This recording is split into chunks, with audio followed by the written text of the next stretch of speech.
There have always been rivalries and challenges in the world of combat sports. In the past few years, UFC fighters have made headlines by challenging well-known boxing champions. This has started a debate about which fighting sport is the best. These UFC and boxing fighters aren't afraid to step out of their comfort zones and challenge the best on the other side, whether it's a battle of skills, techniques, or just trash talk. In this video, we'll look at some of the most famous UFC fighters who've made headlines by challenging boxing champions. First, the boxing match between Floyd Mayweather and Conor McGregor. It was called the Money Fight.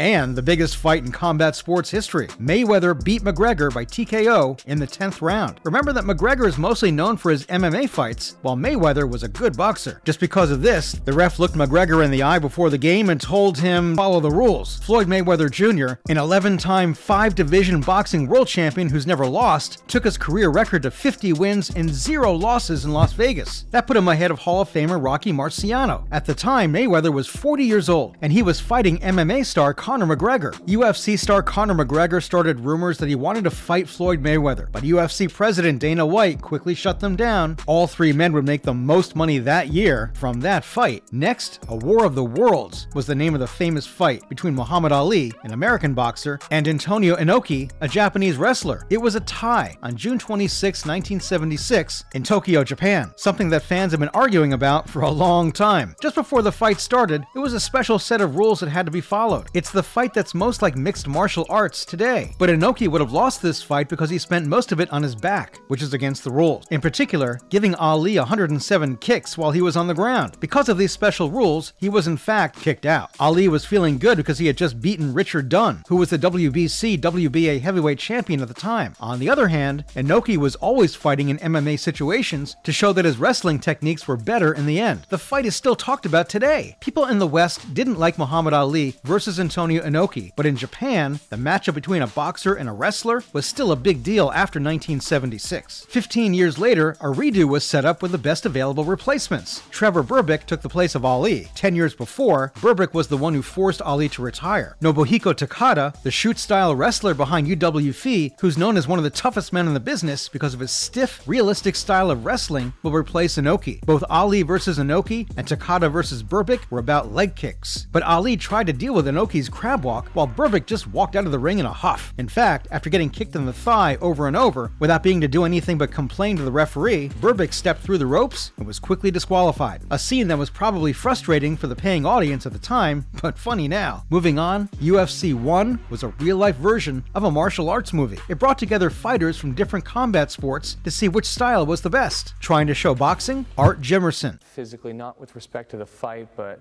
the psychological and sort of emotional toll, because you have this. He went into the octagon with a professional record of 29-5, a winning streak of 15 fights. Things on the plate for what they offered me, but I just never thought it was this big. You didn't take it. And only one glove. He wanted to prove that the sweet science was the best style of all. Representing Brazilian Jiu-Jitsu, Royce Gracie. His family sent him to bring the Gracie Challenge north of the equator. His job was to promote BJJ by pinning men who were much bigger than him. Jimerson really didn't know what to expect at UFC 1. After some early pawing, Gracie went for a single leg takedown.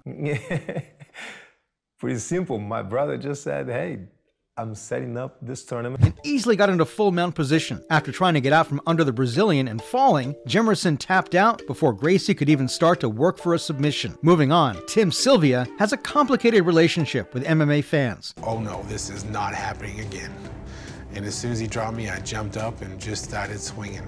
Even though he won the UFC heavyweight title twice, he was criticized for things like boring fights, a failed drug test. Early and trained with the high school heavyweights. Oh man. I know, right? The Young Bucks. You know, it's good though. And the fact that he wasn't Fedor Emelianenko, who was the best heavyweight at the time. When he left the UFC in 2008 to fight on the independent circuit, there were some cheers. When Sylvia lost an MMA fight to former WBO heavyweight champion and 1988 Olympic boxing gold medalist Ray Mercer, At the end, man, and he got me the gold medal, man. To me, he's the best trainer that I've ever. Those cheers turned into angry posts on message boards. Strange things happened before the fight, not just because it was a 48-year-old boxer fighting a former UFC champion in his first mixed martial arts fight. The fight itself was strange. Aim, fire. Good night. End of story. And Mercer looked like he shot for a single there. Because it went from MMA to boxing to a boxing match inside an MMA cage and then back to MMA. In the end, though, the rules didn't matter much because Mercer won, with a resounding one-punch knockout just 9 seconds into the fight. Sylvia later said that the constant rule changes and Mercer's trash talk. I know I didn't break the toes like I did last time, so I think he's just sore and I won't be able to run for about a week probably. Made him lose focus, but the damage was already done to both his career and MMA's reputation on the street. Next up, when Fight launched a new pay-per-view service on the internet, it was a bold move to do a mixed card with super fights in 4 different combat sports. Roy Jones Jr. Reigned for so long. Everybody he pretty much fought had to been there as a sparring partner.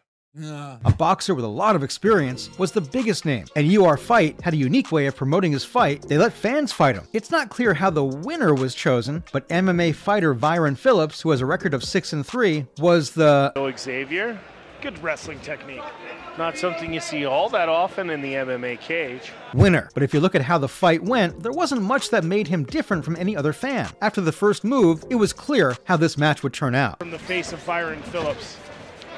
Again, big striking coming in from both of these fighters. Jones would do anything he wanted. Phillips would try to argue back in vain. Block. So good work here in Brazilian Jiu-Jitsu defense against one of the best in the country in Leo Xavier.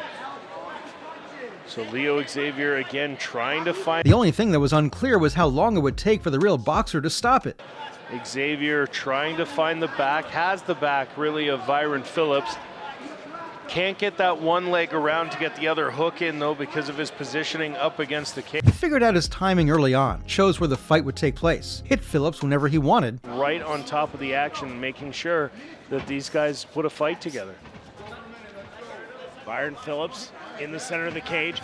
He knows that if he gets on the outside again, he's going to be in trouble. Easily avoided every punch that was thrown at him. In the second round, Jones knocked Phillips out with a pair of vicious hooks after he made a bad decision and tried to lunge with the right hand. Finally, Ronda Rousey and Holly Holm. Of the UFC, Bud Light, the perfect beer for whatever happens, and Reebok.com. At UFC 193, Holm had one of the best all-around fights in UFC history. She stuck and moved around Ronda Rousey till she put her to sleep with a beautiful head kick. Even though Holm lost her next 3 fights, the win is still remembered as one of the most important in UFC history. Holm isn't a pure boxer like some other people on the list. Her sneaky head kick is her most dangerous offensive move, and the sweet science didn't teach her how to avoid being taken down. Still, her boxing background shows in the rest of her game. That way, and it was weird. I had no perception of I felt like almost like I couldn't see. Like I could see, but I couldn't. Even though the experiment needs a bigger sample size to be proven a success, Holm gave us reason to be interested in other talented people who make the switch.